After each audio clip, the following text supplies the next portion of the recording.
मेरे प्यारे बच्चों, साइंस की क्लास में आपका स्वागत है। और आज हम पढ़ेंगे साइंस का चैप्टर नंबर 7, जिसमें हमें पढ़ना है कंजर्वेशन प्लांट एंड एनिमल्स। ठीक है, तो हमने जो है प्रीवियस क्लास में कुछ टॉपिक पढ़ा है। जैसे हमने पढ़ा कि डिफॉरेस्टेशन, इसके काजेस, ठीक है, और इसके जो है कि इफेक्ट क्या क्या थे।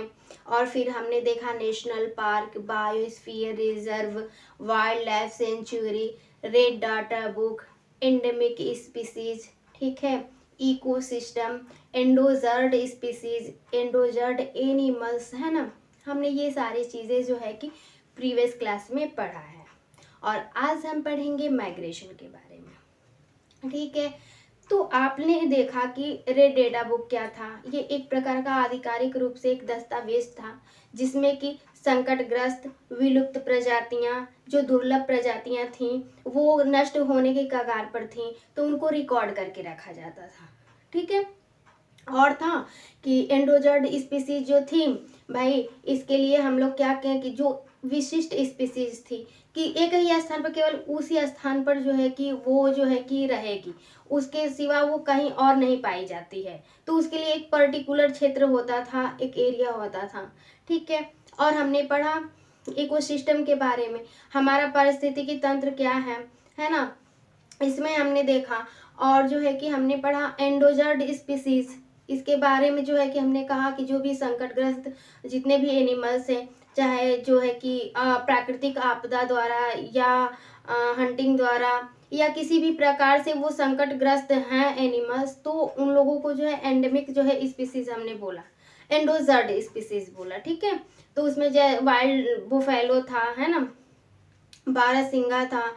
फिर उसके बाद जो है कि आज हम पढ़ेंगे माइग्रेशन के बारे में। माइग्रेशन का मतलब होता है कि प्रवासी या देश के बाहर, मतलब दूसरी जगह स्थानांतरण करना जो है कि माइग्रेशन कहलाता है। इसमें जो है कि कुछ पक्षी वगैरह जो हैं, जैसे साइबेरिया की क्रेन हो गई, ये जो है कि फेवरेबल कंडीशन ढूंढती हैं अपने लिए प्रजनन के लिए, और कुछ लोग भोजन के लिए, और कुछ जो होते हैं वो अपने अंडे देने के लिए जो है कि कुछ अपने अनुसार मौसम ढूंढते हैं। तो ये प्रवास करते हैं, ये माइग्रेशन करते हैं। ठीक है, तो इस चीज़ को हमें पढ़ना है। फिर रिसाइकलिंग आप पेपर पढ़ना है। फिर उसके बाद जो है रिफॉरेस्टेशन पढ़ना है। ठीक है, तो चलिए हम स्टार्ट करते हैं। Migratory bird fly to far away areas every years during particular time। इनका एक पर्टिकुलर टाइम होता है जब ये प्रवास करते हैं, तो ठीक है।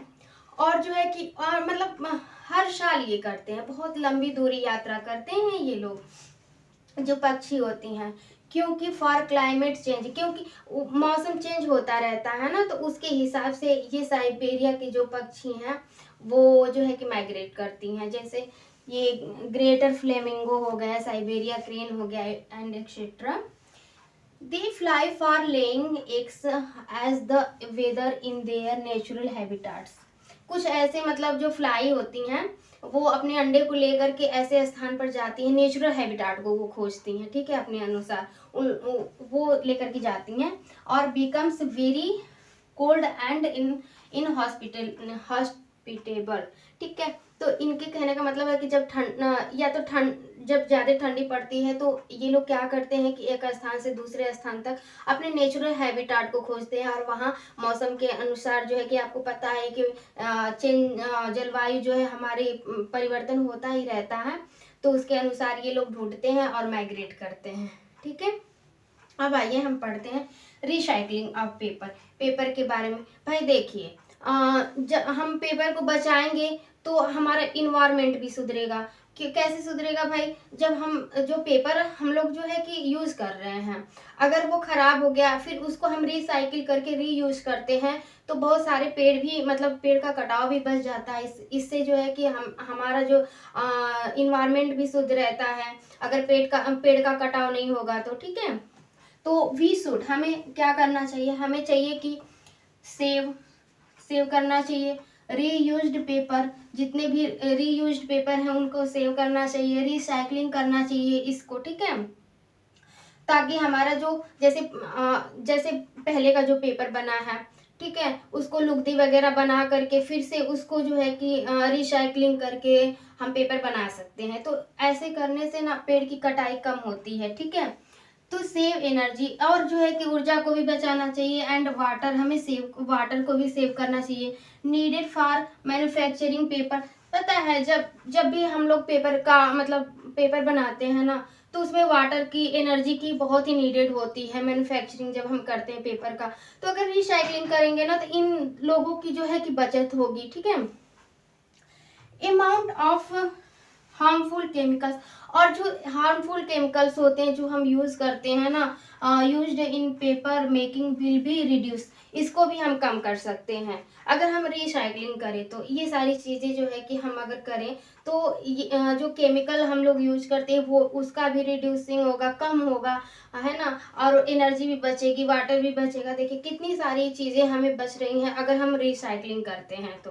ठीक है, अब हम पढ़ते हैं रिफॉरेस्टेशन, मीन्स कि पुनः जो है कि वनों का रोपण करना, पौधों को रोपना, जहाँ की जितने भी पौधे हैं या आग लग गई हो प्राकृतिक या भूस्खलन कुछ भी हो गया हो, प्राकृतिक आपदाओं के कारण जितने पेड़ अगर नष्ट हो गए हों तो उनकी जगह नए पेड़ को लगाना ही क्या कहलाता है, रिफॉरेस्टेशन कहलाता है।